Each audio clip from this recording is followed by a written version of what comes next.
하나님 말씀 보시겠습니다. 함께 읽을 하나님의 말씀은 시편 1편 말씀입니다.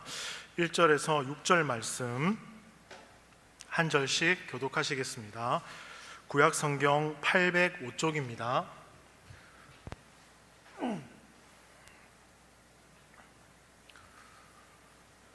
복 있는 사람은 악인들의 꾀를 따르지 아니하며 죄인들의 길에 서지 아니하며 오만한 자들의 자리에 앉지 아니하고 오직 여호와의 율법을 즐거워하여 그의 율법을 주야로 묵상하는도다. 그는 시냇가에 심은 나무가 철을 따라 열매를 맺으며 그 잎사귀가 마르지 아니함 같으니 그가 하는 모든 일이 다 형통하리로다. 악인들은 그렇지 아니하며 오직 바람에 나는 겨와 같도다. 그러므로 악인들은 심판을 견디지 못하며 죄인들이 의인들의 모임에 들지 못하리로다. 무릇 의인들의 길은 여호와께서 인정하시나 악인들의 길은 망하리로다. 아멘. 오늘 함께 읽은 시편 말씀을 가지고요, 행복이라는 주제로 말씀을 전하고자 합니다. 제 목소리가 평소보다 조금 이상한 거 느끼십니까? 관심이 없으시군요. 여러분, 삶은 관심입니다. 관심. 뭐라고요? 관심. 저에게 좀 관심을 가져주십시오. 자, 여러분, 오늘 이 말씀을 가지고요, 행복이라는 말씀으로 말씀을 전하고자 합니다. 저는 종종 살면서 듣는 질문이 있습니다. 질문이 있는데요, 그 질문은 바로 행복하십니까? 입니다. 목사님 행복하세요? 요즘은 좀 어떠세요? 우리는 소확행, 이 말을 사용할 정도로요, 삶 가운데 행복하게 살고자 하는 마음이 있습니다. 그리고 실제로 행복하기 위해서 살아갑니다. 자, 그리고요, 많은 사람들은 어떤 것이 정말 행복입니까? 라고 묻습니다. 그 답을 찾기 위해서 답을 이야기하죠. 강연도 가보고 또 책에서, 영상에서. 그런데 우리는요, 행복이 무엇인지 정의를 내릴 수 있습니다. 그런데 저는 이 말씀을 드리고 싶습니다. 예수 믿는 것, 이 자체가 행복이지 않습니까? 관심도 없으시고 열정도 없으시고 그래도 오늘 이 금요기도의 이 시간 가운데 하나님을 찾고 부르짖기 위해서 나오셨지 않습니까? 그런 기도의 마음도 없으시고 자, 여러분, 우리는 이미요 행복한 삶을 살아가고 있습니다. 저는 오늘 이 시편 1편의 말씀을 가지고요, 행복에 대해서 말씀하고자 합니다. 누군가 저에게 목사님 복음이 무엇입니까? 라고 물으신다면 저는 이렇게 대답하겠습니다. 우리가 죽으면 천국에 갈 수 있도록 예수님이 우리의 죄를 위해 죽으셨다는 것입니다. 아니 목사님, 조금 더 설명해 주십시오. 그럼 이렇게 말씀드리고 싶습니다. 하나님은 당신을 사랑하십니다. 그리고 죄 때문에 당신은 하나님과 분리될 수밖에 없었습니다. 그래서 더 이상 하나님과 교제할 수가 없죠. 그러나 예수님께서 당신을 위해 죽으셨고 이 죄의 문제를 해결해 주셨습니다. 그렇습니다. 예수 그리스도로 말미암아 하나님의 사랑을 알게 되고 경험할 수 있게 되고 영생을 얻게 되었습니다. 여러분, 저는 이 말씀을요 19살 때 처음 믿었습니다. 여전히 이 사실을 지금도 믿고 있습니다. 이 복음을 직역하면 기쁜 소식입니다. 이 기쁜 소식은요, 방금 제가 말씀드린 이 내용을 담고 있습니다. 이 소식을 듣고 주님을 만난 분들은요, 이 행복으로의 초대를 받았습니다. 여러분께 묻고 싶습니다. 여러분 행복하십니까? 조금 괜찮아지셨네요. 이제 하나님 앞에 나갈 준비가 되셨습니까? 저는 하나님께서 우리를 사랑하시고 예수님의 희생을 통해서 하나님께 다시 갈 수 있고 믿음으로 영접해야 된다는, 구원을 얻는다는 이 사실을 믿습니다. 이것은 절대로 우리가 타협할 수 없는 말씀이죠. 그런데 세월이 지나면서 이 기쁜 소식, 이 복음에 더 좋은 소식이 포함되어 있다는 사실을 저는 깨닫게 되었습니다. 이 진리로 우리의 삶이 변합니다. 복음이 믿어지고 듣게 되면요, 주님께서 정말 원하는 것이 무엇인가를 복음 안에서 발견하게 됩니다. 자, 여러분, 그것을 어디서 발견하느냐? 예수님이 광야에서 시험을 받고 세례를 받으신 직후에 말씀을 전하시기 시작합니다. 마태복음 4장 17절에서 이때부터 예수께서 비로소 전파하여 이르시되 회개하라 천국이 가까이 왔느니라 하시더라. 이 말씀을 한 문장으로 만들면 회개하라 천국이 가까이 왔느니라. 여러분, 회개하라, 회개라는 단어에 주목하면요 주님의 마음을 알 수 있습니다. 회개의 뜻이 무엇입니까? 대부분 사람들은 행동의 변화로 알고 있습니다. 그러나 행동의 변화가 아니라 마음의 변화입니다. 이 말씀을 이렇게 바꿔서 말씀드릴 수 있습니다. 예수님께서 이렇게 말씀하십니다. 지금까지 가졌던 너의 잘못된 사고방식, 그 가치관을 바꿔라. 오늘 읽었던 시편 1편의 말씀과 연결 지으면요 하나님과의 친밀하고 깊은 교제, 그 교제로 나아가라라는 의미다라는 겁니다. 많은 사람들이 이 말씀을 듣기 위해서 예수님께 몰려왔습니다. 그런데 예수님은 아주 중요한 말씀을 하십니다. 오늘 우리가 함께 읽은 말씀에 이런 말씀이 있습니다. 말씀을 가까이 하는 사람들, 2절 보이십니까? 율법을 즐거워하고 주야로 묵상하는 사람들이 복이 있다라고 말합니다. 저와 여러분은 말씀을 가까이 하는 사람들입니다. 그래서요 우리는 겉으로 드러난 모습도 중요하지만 내면이 중요합니다. 회개의 핵심이 뭐라고요? 마음의 변화입니다. 따라해 보겠습니다. 마음의 변화. 그래서 여러분, 바리새인들의 삶을 보면 다른 사람들의 눈에 보이는 겉모습은 깨끗했는데 내면이 아주 더러웠습니다. 마태복음 23장 25절에서 26절 말씀을 보면 화 있을진저 외식하는 서기관들과 바리새인들이여 잔과 대접의 겉은 깨끗이 하되 그 안에는 탐욕과 방탕으로 가득하게 하는도다. 눈먼 바리새인들이여 너는 먼저 안을 깨끗이 하라. 그리하면 겉도 깨끗하리라. 여러분, 우리 삶에서 우리가 마주하는 상황이 있습니다.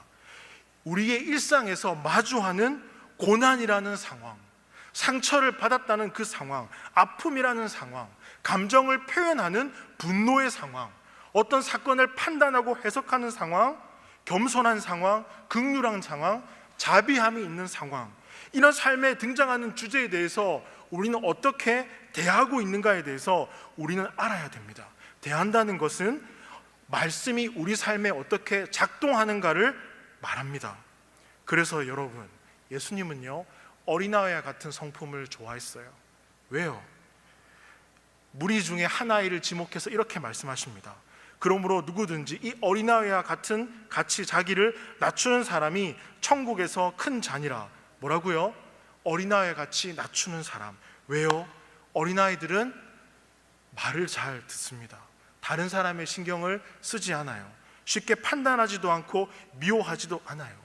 물론 어린아이라고 해서 다 그런 건 아니죠. 이기적이고 야가 빠진 아이도 있어요.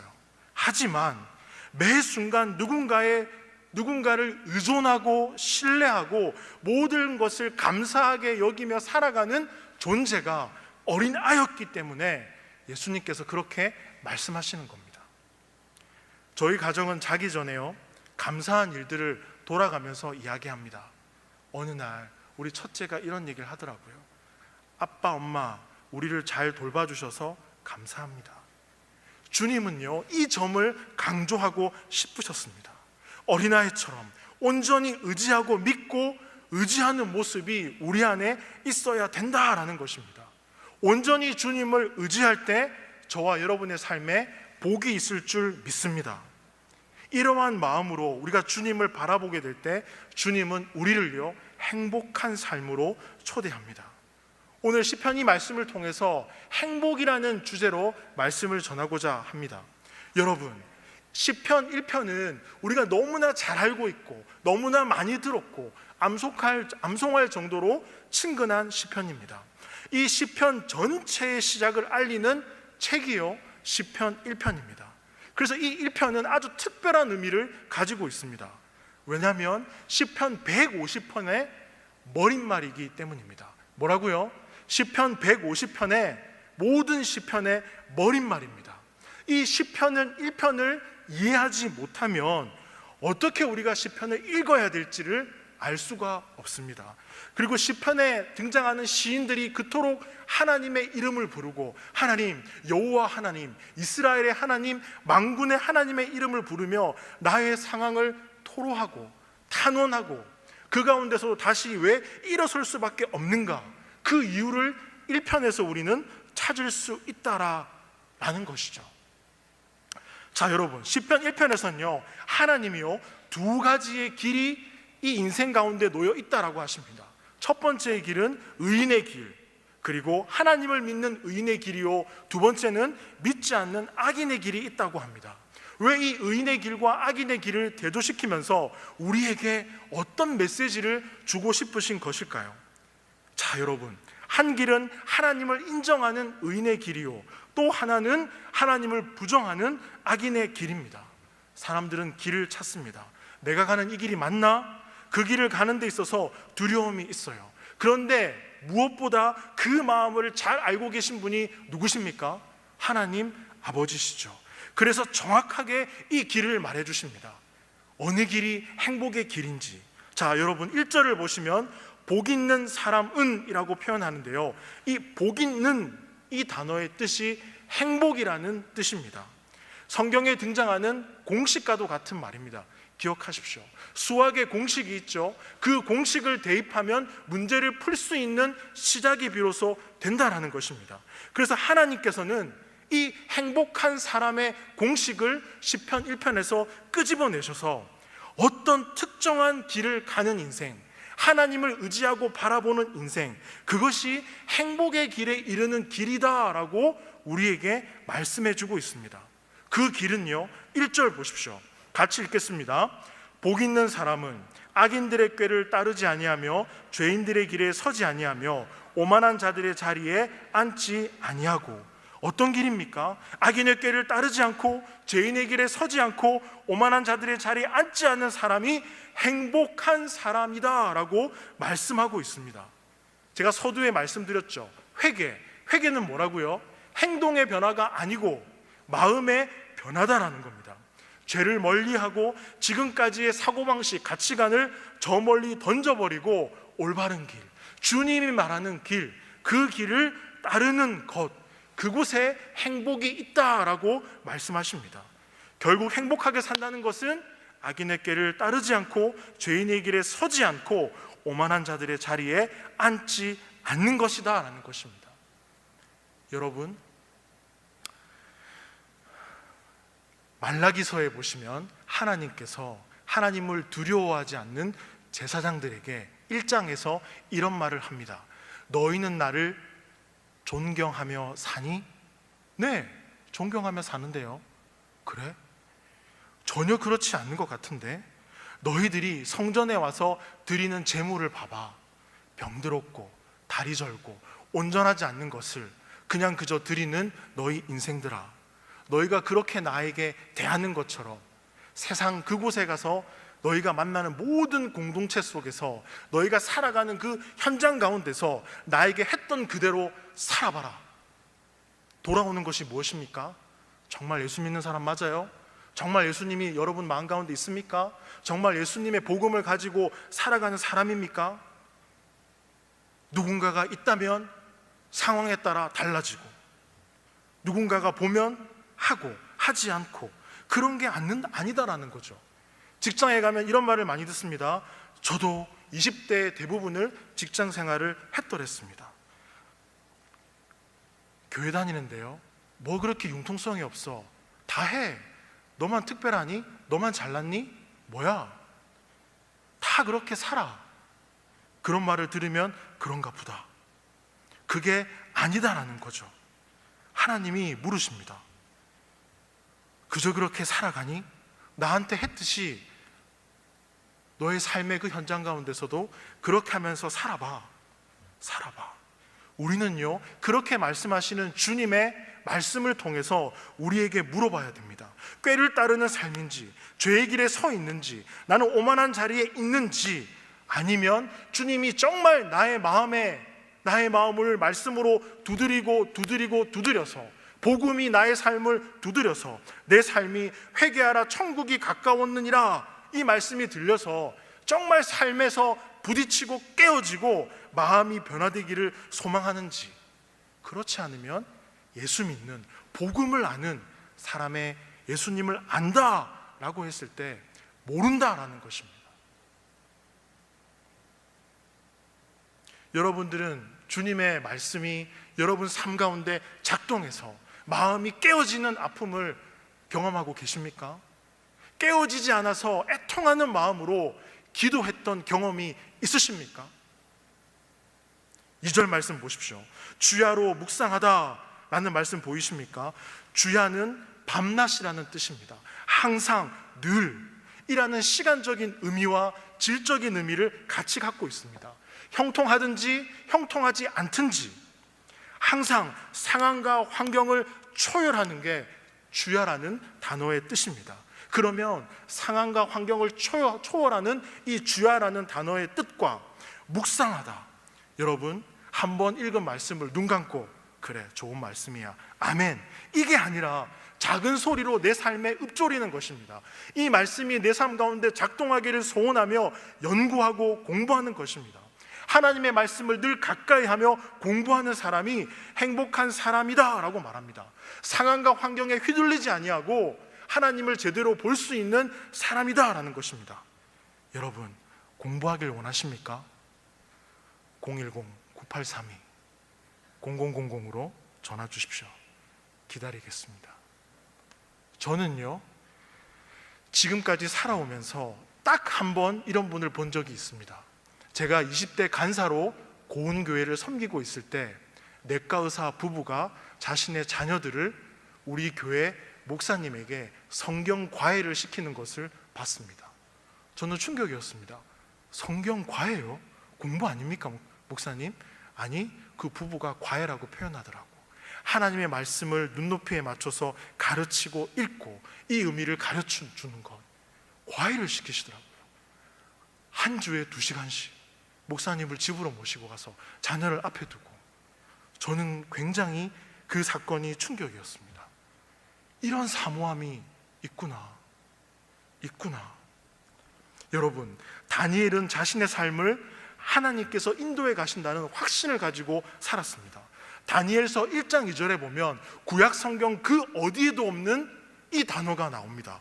주께서. 뭐라고요?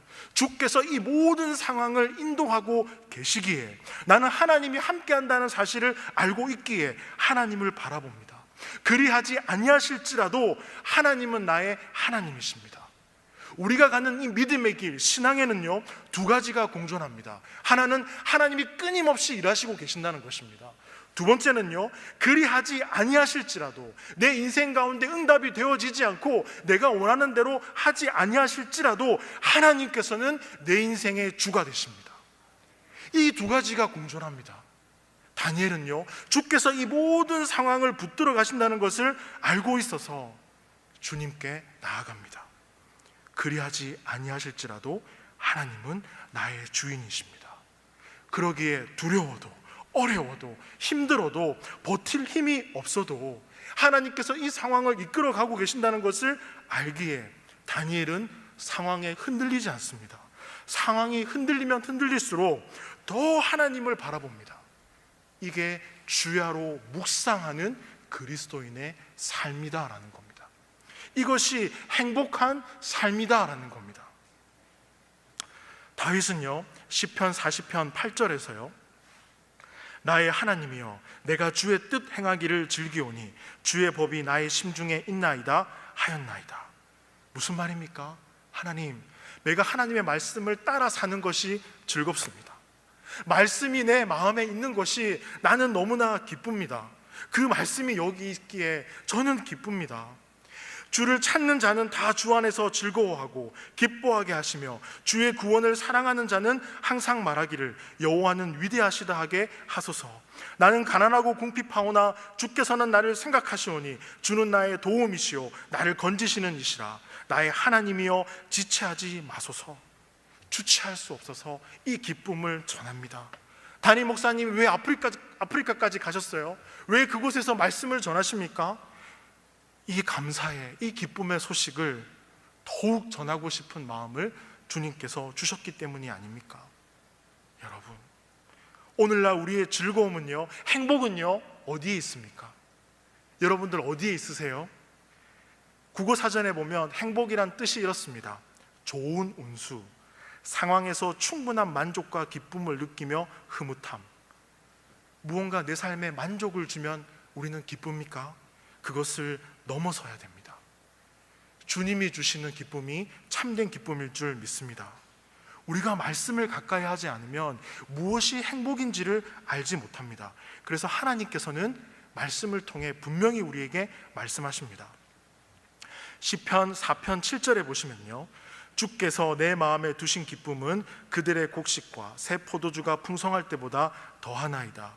내가 평안히 눕고 자기도 하리니 나를 안전히 살게 하시는 이는 오직 여호와 하나님이신다. 곡식과 새 포도주는요, 풍성함을 의미합니다. 물질의 풍요로움을 의미합니다.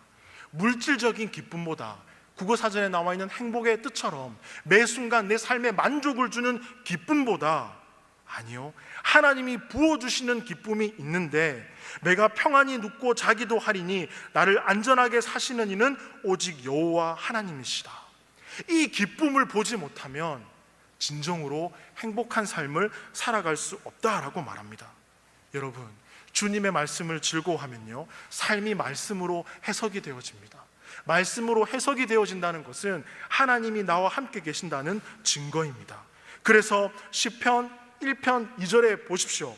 여호와의 율법을 즐거워하는 인생, 하나님의 말씀을 가까이하며 연구하며 읊조리며 그 말씀이 내 삶 가운데 영향을 주기를 소원하는 인생이 행복한 사람이 될지어다 라고 말씀하시는 거죠. 악하게 보이는 이 죄의 길로 가지 않고 올곧게 하나님의 말씀을 붙들고 소통하며 나아가는 행복한 사람은요, 어떤 나무가 됩니까? 3절 보세요. 시냇가에, 다시 열정이 떨어지셨어요. 시냇가에 심긴 나무가 됩니다. 여기 심긴, 심은, 이 표현은요, 유대인들이 하나님의 일하심을 표현할 때요, 직접 언급하지 않고 좀 조심스럽게 우회하면서 쓰는 표현인데요, 이것을 반영해서 이 3절을 해석하게 되면 시냇가에 심은 나무는요, 하나님께서 심으신 나무다라는 것을 볼 수 있습니다. 이 나무가 생명과 연결이 되어 있습니다. 그래서 나무가 성장하는데, 열매를 맺는데 계속해서 공급을 받아서 때에 따라 열매를 맺고 유익한 열매들을 주렁주렁 맺어가는 나무가 된다라는 거죠. 그래서 이 나무는요, 성경에서 표현하는 나무는 꿋꿋함, 풍성하다, 생명, 따뜻함을 연상하게 합니다. 오늘 시편에서 말씀하고 있는 이 의인, 하나님을 인정하고 따라가는 인생이 나무와 같은 인생이다 라고 말씀합니다. 여러분, 생명의 말씀을 공급받는 순간 시편 23편 4절에 내 영혼을 소생시켜 주시는 주님을 우리의 삶에서 마주하게 됩니다. 사랑의 하나님의 손길을 경험한 경험들 있지 않으십니까? 이전날 저는요, 27살 때까지 돈을 많이 벌고 싶었어요. 내 힘으로 열심히 벌면 되는 줄 알았어요. 하루에 2-3시간을 자면서 열심히 일을 했더랬습니다. 최선을 다했어요. 그런데 어느 날 차 사고가 나고 몸이 온전치 못하게 되고 죽을 뻔한 경험을 하게 되면서 시선을 하나님께 옮기게 됩니다. 그리고 하나님께 옮긴 이 시선, 이 마음을 가지고 담임 목사님을 찾아가서 목사님 드릴 말씀이 있습니다. 그래, 말하기 전에 내 말을 먼저 들어볼래? 승범아, 네가 신학을 했으면 좋겠어. 교회에서 장학금 받고 4학년을 잘 마무리하고 신학대학원 진학했으면 좋겠어. 등록금 걱정하지 마. 교회에서 등록금을 지원해 줄게. 목사님을 통해서 저는요, 비로소 하나님을 더욱 바라보게 되었습니다. 27살인 장승범이라는 청년에게 생명의 하나님의 인도하심이 어떠한가를 저에게 보여주셨습니다. 삶의 의미를 발견할 때는요, 하나님의 말씀 앞에 섰을 때입니다. 생명이 되시는 주님께 뿌리를 내리고 주의 말씀을 따라 살아가겠습니다 라고 하는 순간이다 라는 겁니다. 그래서 일평생 주님으로부터 공급을 받고 살아갑니다. 그래서 행복한 사람은 사람을 찾지 않습니다. 그리고 그 자리에 가지 않습니다. 2절 보십시오. 여호와의 말씀을 즐거워합니다. 그 말씀이 내 심령에 있어서 주님 기쁘고 감사합니다. 그렇게 살아가는 인생이 행복한 인생이다라고 오늘 시편은 우리에게 말씀해 주고 있다라는 사실입니다. 여러분, 그러면 여기까지가 행복한 인생이었다면 후반부 4절 이하는요, 악인들의 모습에 대해서 설명하십니다. 의인의 모습과는 전혀 다르죠. 악인들의 꾀를 따르고 죄인들의 길에 서고 오만한 자들의 자리에 앉고, 이 삶이 뭐에 비유됩니까? 열정이 안 죽으셨군요. 겨에 비유됩니다. 겨에. 나무가 번영과 풍성함과 따뜻함을 의미한다면 겨는 껍질이거든요. 껍질은 비비면 흩어집니다. 없어집니다. 죽음, 허무, 흩어짐, 이런 단어를 연상시키십니다. 5절 보십시오. 죄인들이 의인들의 모임에 들지 못하리로다. 5절 말씀 같이 읽어보겠습니다. 그러므로 악인들은 심판을 견디지 못하며 죄인들이 의인들의 모임에 들지 못하리로다 하십니다. 결이 다르다라는 말 아십니까? 생각하는 것과 사고방식이 다르다라는 겁니다. 악인들의 삶에는 죄가 또아리를 틀고 있지만 의인들의 삶의 중심에는 예수 그리스도, 복음이 자리를 차지하고 있기 때문에 하나님의 자녀는요, 가야 할 길을 알고 있습니다. 하나님께 영광을 돌려드리고 이 땅의 소금과 빛으로 살아간다는 것, 그것이 행복한 길이구나라는 것을 알고 있습니다. 그러나 악인들은 그렇지 않습니다. 하나님을 모릅니다. 하나님을 모르기로 마음에 작정했습니다. 나는 몰라요. 그래서 겨와 같은 분들은 평생에 그 어디에도 뿌리를 내리지 못하고 살아갑니다. 세상이 주는 즐거움에 뿌리가 뻗치죠. 여기에, 여기에, 여기에. 그래서 악인들은요, 부평초와 같습니다. 여러분, 부평초 아십니까? 개구리밥의 일종으로 수생식물인데요, 뿌리를 땅에 내리지 못하고 뿌리가 물 위에 떠 있어요. 가고 싶은 대로 뿌리가 갑니다. 나에게 행복을 주고 만족을 주는 그 순간의 즐거움과 유익에 뿌리가 간다라는 겁니다. 결국 그 어디에도 공급받을 수 없기에 내 삶이 유익이 주는 곳이라면 거기에 걸쳐 있고 거기에 걸쳐 있고 수시로 바뀌죠. 이와 같은 모습이 어떠한 모습인가? 자, 시편 50편 말씀 찾아보겠습니다. 자, 여러분, 시편 50편 말씀, 시편 50편 16절에서 21절 말씀을 한 목소리로 같이 읽어보겠습니다. 성경책을 조금만 넘겨주시면 됩니다. 시편 50편, 이 부평초와 같은 이 모습이 이런 모습입니다. 16절에서 21절 같이 읽겠습니다. 악인에게는 하나님이 이르시되 내가 어찌하여 내 율례를 전하며 내 언약을 내 입에 두느냐. 내가 교훈을 미워하고 내 말을 내 뒤로 던지며 도둑을 본즉 그와 연합하고 간음하는 자들과 동료가 되며 내 입을 악에게 내어주고 내 혀로 거짓을 꾸미며 앉아서 내 형제를 공박하며 내 어머니의 아들을 비방하는도다. 내가 이 일을 행하여도 내가 잠잠하였더니 내가 나를 노와 같은 줄로 생각하였도다. 그러나 내가 너를 책망하여 내 죄를 내 눈앞에서 낱낱이 드러내게 하시는도다. 보이십니까, 여러분? 하나님의 말씀을 듣고 하나님의 말씀을 이야기하고 헌금을 하고 은혜를 얘기하고 예배의 자리에서 겸손하지만 이 인생의 삶의 자리에 하나님을 아는 이 행복한 이 모습이 전혀 없다라는 겁니다. 22절 보십시오. 하나님을 잊어버린 너희여, 너는 왜 그렇게 살아가니? 그 삶이 그 사람입니다. 그 사람은 그리스도인입니다. 상황과 환경에 따라서 그 뿌리가 자신의 유익으로 만족으로 옮겨지니까 입으로 말씀을 이야기하지만 결국 하고 싶은 대로 살아간다는 것입니다. 하나님이 없는 것처럼. 여러분의 일상은 어떻습니까? 하나님께 뿌리를 내린 삶이십니까? 그렇다면 여러분들은 행복의 의미를 알고 계신 분들입니다. 부평초처럼 환경에 따라 뿌리를 내리십니까? 이리저리 끌려가십니까? 그러면 여러분은 행복의 의미를 모르고 살아가는 분들입니다. 부디 생명 되신 하나님께 뿌리를 내릴 수 있기를 바랍니다. 그 옛날 예수님을 믿고 살아간다는 것은요, 생명을 내어놓는 일이었습니다. 초대교회 시절 예수를 믿는다는 것은 죽음을, 생명을 내어놓는 일이었습니다. 그러나 우리는 이것을 너무나 가볍게 여깁니다. 여러분, 뿌리를 내리는 과정은요, 정말 힘이 듭니다. 그래, 하나님께서 인도하시겠지, 이런 막연한 게 아닙니다. 응답해 주시지 않을까, 이런 게 아니에요. 생명을 내어놓는 간절함입니다. 그런 기대감입니다. 하나님을 붙든다라는 것입니다. 하나님께서 우리와 함께 하신다는 말씀에 엎드리고 하나님을 바라보는 것입니다. 향유 옥합을 깨뜨린 여인을 보십시오. 자신의 모든 것을 드리죠. 그리고 하나님 곁에 있기를 소망합니다.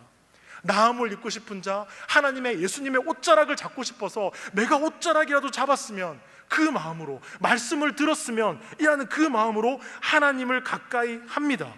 그 가까이 했던 이 여인에게 예수님이 뭐라고 하시는 줄 아십니까? 내 믿음이 너를 구원하였으니 평안히 가라 하시니라.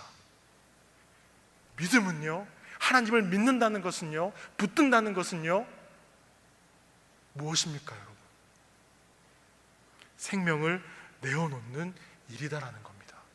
내어놓을 때 생명 되신 주님의 공급으로 우리는 이 인생을 행복하게 살아갈 수 있다라는 것이죠. 하나님께 뿌리를 내리면 하나님께서 우리의 아버지가 되어주셔요. 자녀가 아버지의 그늘 아래 살아갈 때 행복하듯 행복한 삶을 살아가게 됩니다. 그렇지 못하다면 우리는 행복을 그저 쫓아가는, 우리의 순간의 만족을 찾아가는 그런 겨와 같은 인생이 되어버릴 수밖에 없다라는 거죠. 여러분, 6절 단어 보시면요, 6절 말씀 같이 읽어보겠습니다. 시편 1편 6절 같이 읽습니다. 무릇 의인들의 길은 여호와께서 인정하시나 악인들의 길은 망하리로다.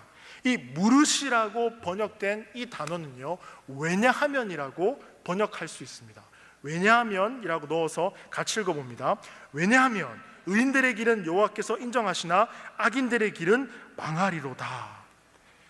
의인은 하나님께서 함께 하신다는 것을 알기에 우리의 삶을요, 오늘 이 6절 보시면 여호와께서 인정하시나 책임지신다는 사실을 알지만 악인의 길을 가는, 하나님을 부정하는 이 인생들은 그저 그렇게 살아가는 인생이다라는 겁니다.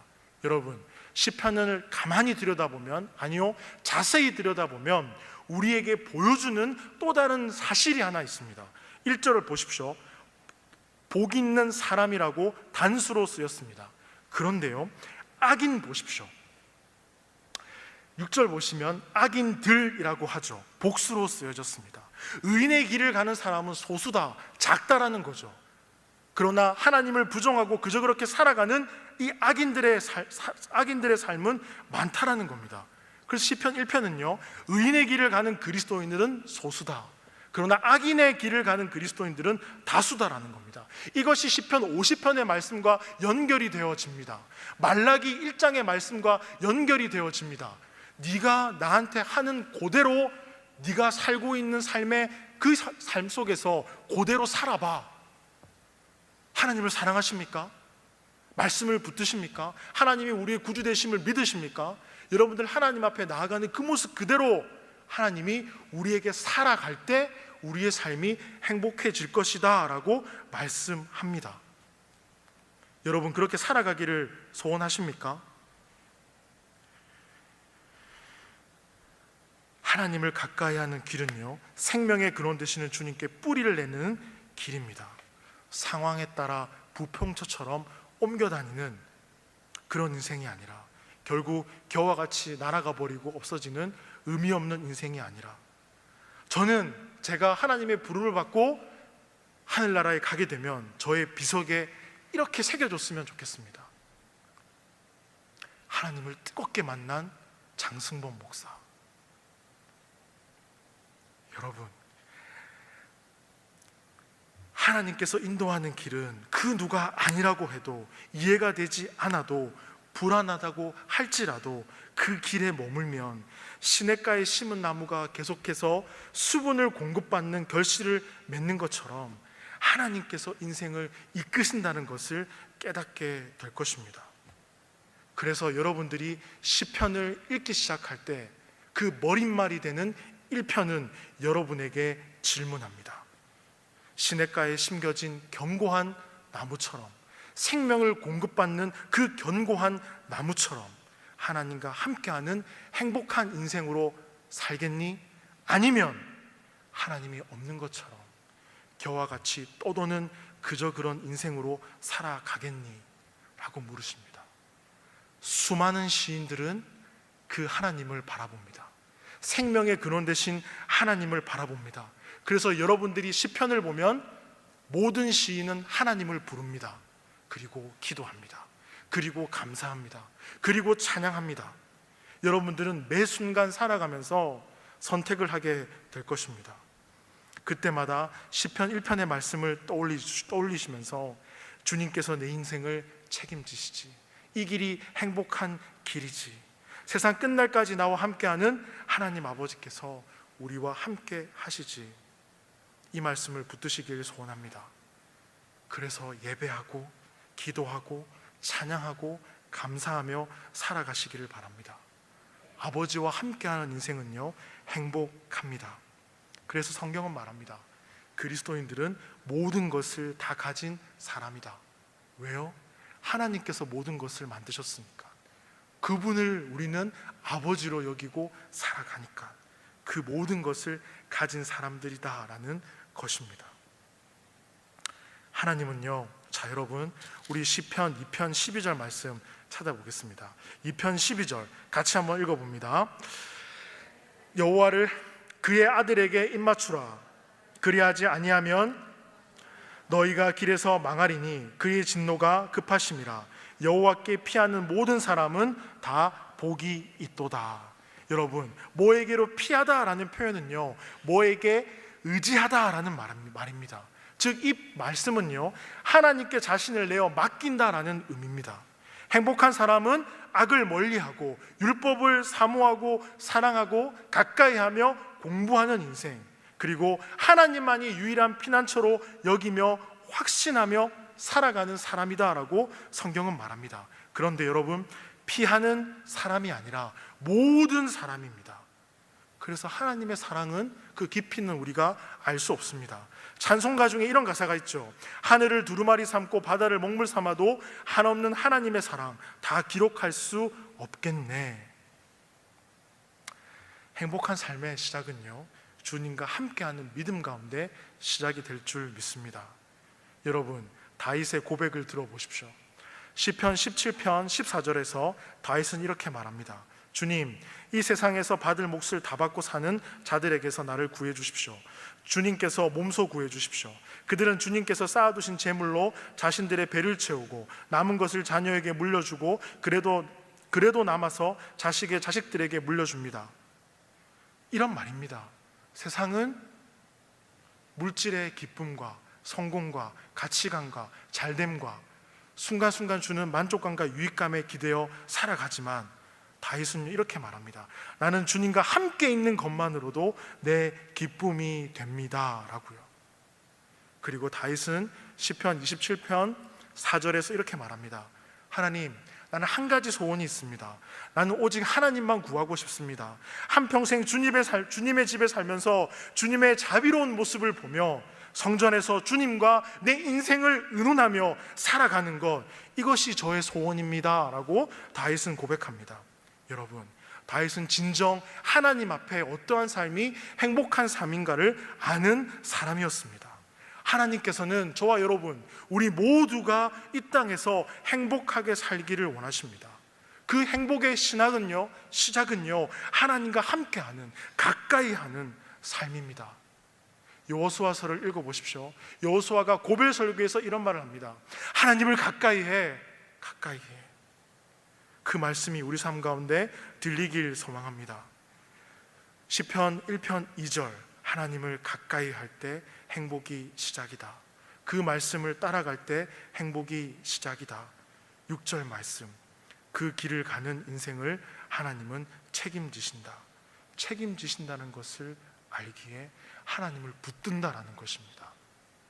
막연한 기대감이 아니라 주님이 나의 주인 되십니다.